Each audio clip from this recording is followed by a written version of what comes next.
এবারে আমার আবেদন, শান্তি বজায় রাখতে হবে। কুকুর মানুষের পায়ে কামড়ায়, মানুষ কখনো কুকুরের পায়ে কামড়ায় না। মুখ্যমন্ত্রীর পরিবারের প্রতি বাড়ির সামনে দাঁড়িয়ে যদি কদর্য ভাষা ব্যবহার করা হয়, তাকে দল থেকে বার করে দেব, সেই অধিকার আমার পার্টির সংবিধান আমাকে দিয়েছে। কোন ক্লাব, কোন পার্টি অফিস, কোন ব্যক্তি যে কোনো পার্টি করতে পারে, কারোর ওপর কোন রকম কেউ যদি হামলা করে তাকে সেটাকে দল বিরোধী বলে ধরা হবে। গণতন্ত্রের রায় সামনে এসেছে, বদলেছে বাংলার রাজনৈতিক সমীকরণ। একসময় অপ্রতিরোধ্য গড় ভেঙে এবার রাজ্যে নতুন সমীকরণ, নতুন সরকার। মানুষের রায়ে ক্ষমতার পালাবদল হলেও মাটির ছবিটা কি সত্যিই বদলাচ্ছে? ভোটের শান্ত পর্ব পেরিয়ে ফল ঘোষণার পর থেকেই রাজ্যের একাধিক প্রান্তে ভেসে উঠছে অশান্তির চেনা দৃশ্য। সোমবার রাজ্যের 293টি আসনের ভোট গণনা হয়েছে। 207টিতে জয়ী বিজেপি, তৃণমূল পেয়েছে 80টি আসন। একক সংখ্যাগরিষ্ঠতা নিয়ে বিজেপি পশ্চিমবঙ্গে সরকার গঠন করতে চলেছে। বাংলার মসনদে পদ্ম। জনতা জনার্দনের চোখে এখন এক রাশ আশা, এক রাশ স্বপ্ন। নতুন সরকারকে তারা তাদের প্রশাসনিক কুর্সিতে বসিয়েছেন। আগের সরকারের ওপর ক্ষোভ, বঞ্চনা থেকে নিস্তার চান তারা। শিক্ষা, স্বাস্থ্য ব্যবস্থায় উন্নতি চান তারা। তবে তার আগে চোখের সামনে ফুটে উঠছে সেই যেন চেনা ছবি। বাংলার মানুষ এবারে একেবারে ভিন্ন ভোট ছবি দেখেছে। বিচ্ছিন্ন কয়েকটা ঘটনা ছাড়া শান্তিতে মিটেছে ভোট। তারপর পালাবদল, নতুন দলের আগমন, অভাবনীয়ভাবে বাংলাতে ডাবল ইঞ্জিন সরকারের প্রবেশ। এত কিছুর পরও পাল্টালো না বাংলার ভোট পরবর্তী হিংসার ছবিটা। এ জেলা থেকে ও জেলায় উঠে আসছে সেই আতঙ্কের ছবি। এই ছবি স্বরূপনগরের।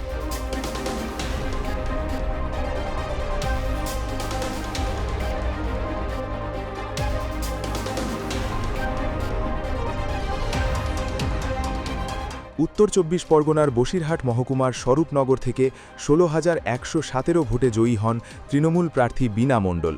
বাংলার মসনদে বিজেপি আসার পরই এই কেন্দ্রে জয়ী তৃণমূল প্রার্থীর ওপর নেমে আসে ক্ষোভ। বাড়িতে চলে হামলা।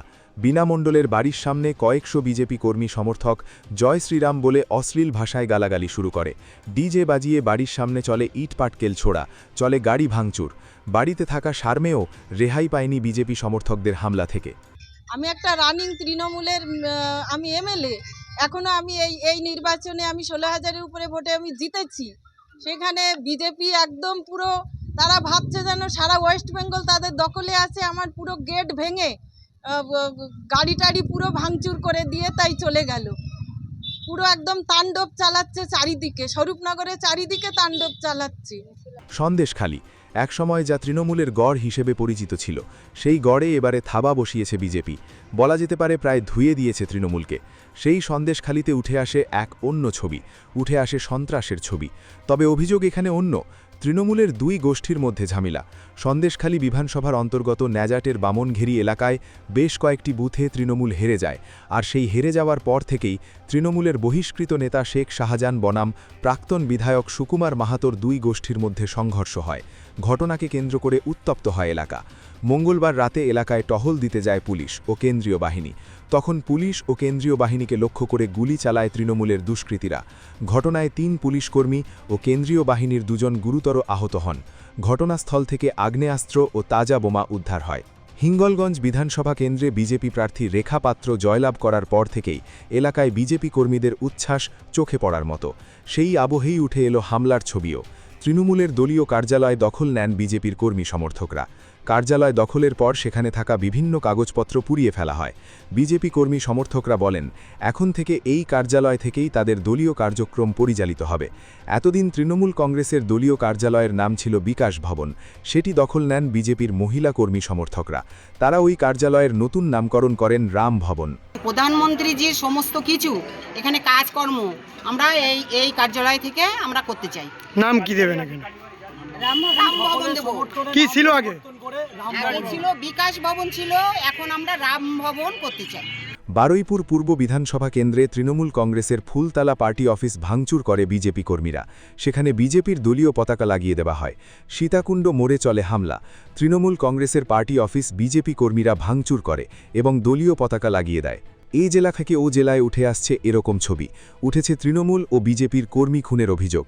এই পরিস্থিতিতে বারে বারে রাজ্য বিজেপি নেতৃত্বের তরফে শান্ত থাকার বার্তা দেওয়া হচ্ছে। ভোট পরবর্তী হিংসার বিষয়ে সতর্ক থাকার আর্জি জানান শ্রমিক ভট্টাচার্য।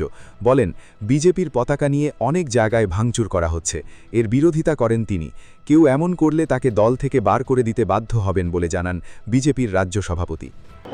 বিজেপির পতাকা নিয়ে কোথাও যদি কোনো রাজনৈতিক হিংসা চলে, কোনো তৃণমূল অফিসের উপরে আক্রমণ হয়, মুখ্যমন্ত্রীর পরিবারের প্রতি বাড়ির সামনে দাঁড়িয়ে যদি কদর্য ভাষা ব্যবহার করা হয়, তাকে দল থেকে বার করে দেব সেই অধিকার আমার পার্টির সংবিধান আমাকে দিয়েছে।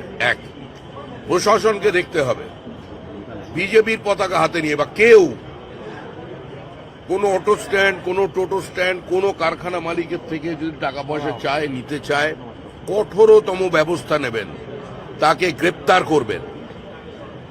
কোনো রং দেখে কাজ করবেন না। কোনো রাজনৈতিক হিংসার জায়গা পশ্চিমবঙ্গে নেই। শান্ত থাকার বার্তা দিয়েছেন বিজেপির সজল ঘোষও।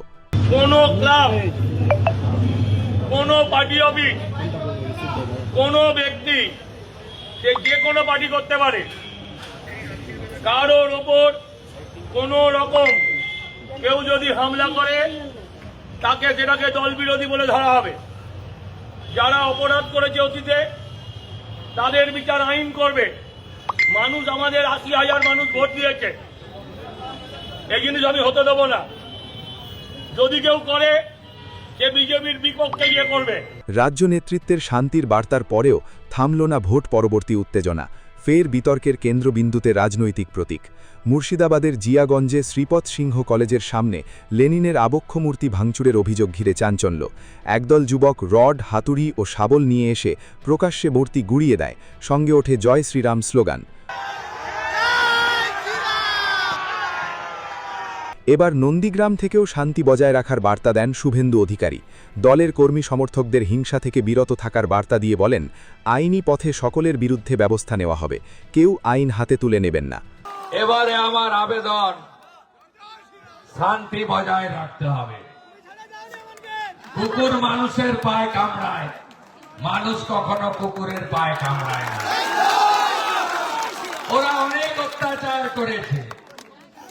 এই টাউন ক্লাবে আমি যখন এখানে 15ই আগস্ট আসতাম, আমি এখানে বজরংবলীর পুজোতে আসতাম আর ফিতে কাটতে আসতাম কালী পুজোতে।